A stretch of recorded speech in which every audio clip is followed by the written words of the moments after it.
Eu saúdo a igreja com a graça e a paz do Senhor Jesus. Amém, irmãos? Louvado seja o nome de Deus por mais uma oportunidade que temos de estarmos na casa do Senhor Jesus e junto podermos ministrar a sua santa palavra. Dou graças ao meu Deus por essa noite e pela vida de todos vocês que aqui estão e que nesta noite serão abençoados pela mensagem de Deus.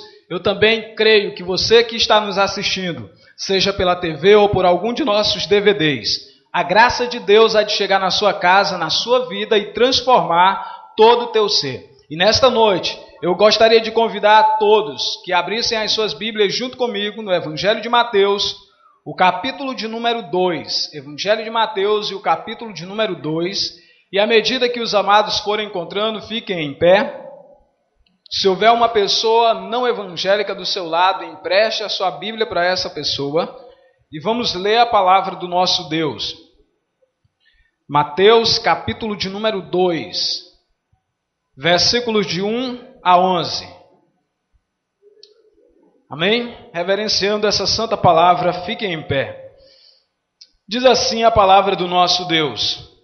Tendo Jesus nascido em Belém da Judéia, em dias do rei Herodes, eis que vieram uns magos do Oriente a Jerusalém, e perguntavam, onde está o recém-nascido rei dos judeus? Porque vimos a sua estrela no Oriente e viemos para adorá-lo. E tendo ouvido isto, alarmou-se o rei Herodes, e com ele toda Jerusalém. Então, convocando todos os principais sacerdotes e escribas do povo, indagavam deles onde o Cristo deveria nascer. Em Belém da Judéia, responderam eles, porque assim está escrito por intermédio do profeta. E tu, Belém, terra de Judá, não és de modo algum a menor entre as principais de Judá, porque de ti sairá o guia que há de apacentar o meu povo Israel. Com isto, Herodes, tendo chamado secretamente os magos, inquiriram deles com precisão quanto ao tempo em que a estrela aparecera. E enviando-os a Belém, disse-lhes, ide informai-vos cuidadosamente a respeito do menino, e quando o tiverdes encontrado, avisai-me, para eu também ir adorá-lo. Depois de ouvirem o rei, partiram, e eis que a estrela que vinha no oriente os precediam, até que, chegando, parou-se sobre onde estava o menino. E vendo eles a estrela, alegraram-se com um grande e intenso júbilo. Entrando na casa, viram o menino com Maria sua mãe, prostrando-se e adoraram, e abrindo os seus tesouros, entregaram-lhes as ofertas, ouro, incenso e mirra. Amém? Vamos orar ao nosso Deus e pedir a Ele que fale conosco nesta noite, em nome de Jesus. Querido Deus, nosso Pai Celestial, nós estamos aqui em Tua presença, ó Senhor. E nesta noite nós viemos diante de Ti para receber, meu Pai querido, a Tua voz, para receber a Tua orientação, para receber, meu Pai, as instruções sábias através das Tuas palavras de vida, as palavras que procedem dos Teus lábios, meu Pai. E também nesta noite nós viemos Te entregar ao Senhor a nossa adoração, entregar ao Senhor tudo que temos e tudo que somos. Viemos entregar a Ti, meu Pai querido, o clamor da nossa alma e prestar a Ti este sacrifício que é devido tão somente ao Teu santo nome. E nesta noite também, Senhor, nós Te adoramos com as nossas vozes, Te adoramos com os nossos talentos, também Te adoramos com as nossas ofertas e nossos dízimos. E nesta hora, nós queremos ouvir a Tua voz, falando ao nosso coração e nos dando, meu Pai querido, a Tua doce voz, assim como um dia o Senhor fez a Tua voz ecoar por entre o jardim do Éden, meu Pai. Nessa noite, Deus, faça a Tua voz chegar à vida e ao coração desta pessoa que ouve esta ministração. Ó Deus bendito, ó Deus santo, nesta noite, meu Deus, fale, transforme, impacte, meu Pai, as vidas, não pela minha voz, Senhor, não pela minha eloquência, meu Pai, mas pelo fluir do Teu Espírito neste lugar, porque Tu estás aqui, meu Pai. E a Tua presença é a única razão de nos reunirmos em um bom número para prestarmos a Ti a nossa adoração.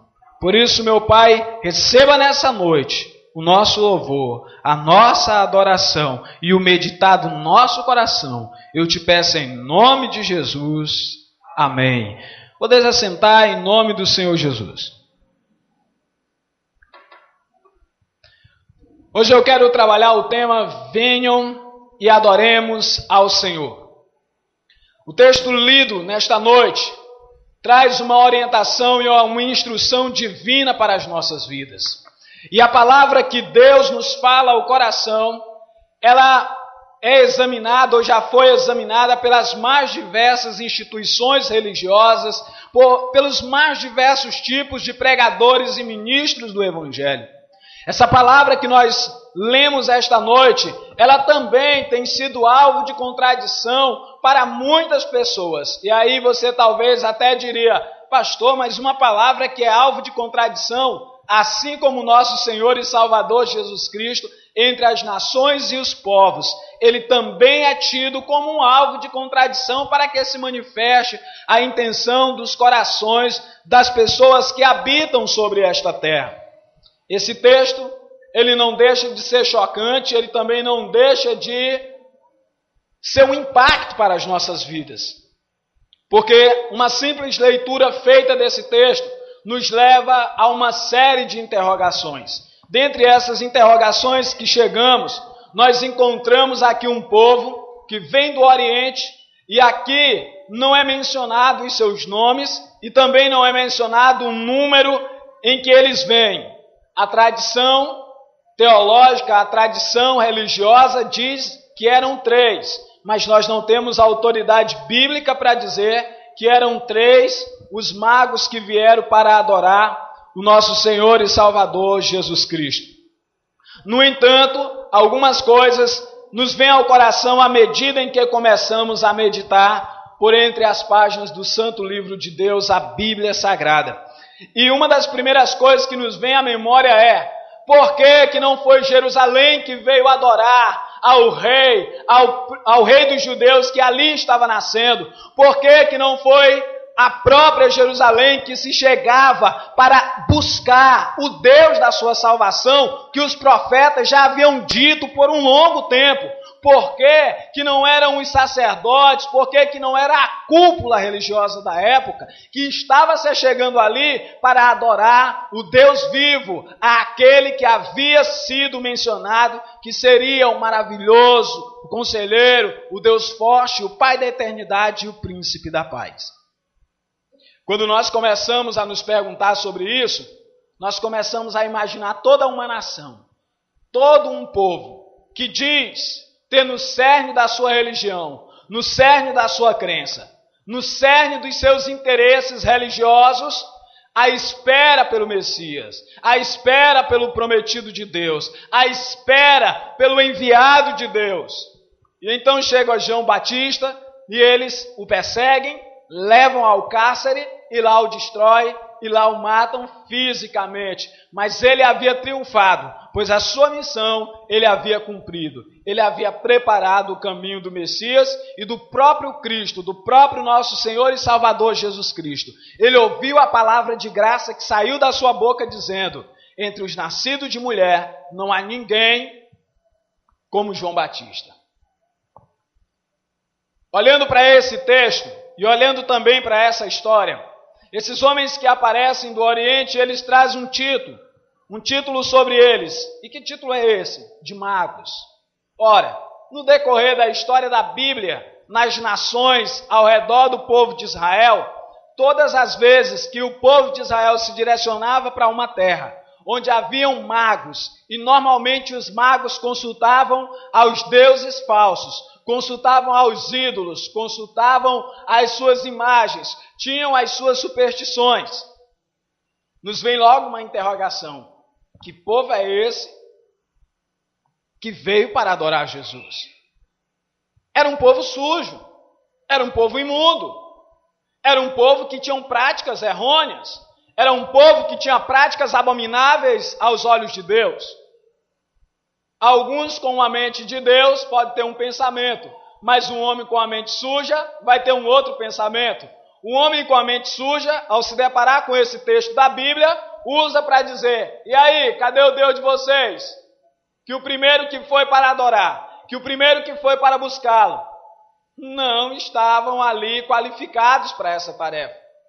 Eram pessoas de práticas duvidosas, eram pessoas de origem duvidosas, eram pessoas cujo estilo de vida não havia sido mencionado. Mas uma pessoa com a mente de Deus poderia simplesmente dizer: ele veio para buscar e salvar o que se havia perdido. Ele veio buscar os doentes, ele veio buscar aqueles que estavam de fato com a vida dilacerada, destruída, nas práticas do ocultismo religioso que imperava na sua época.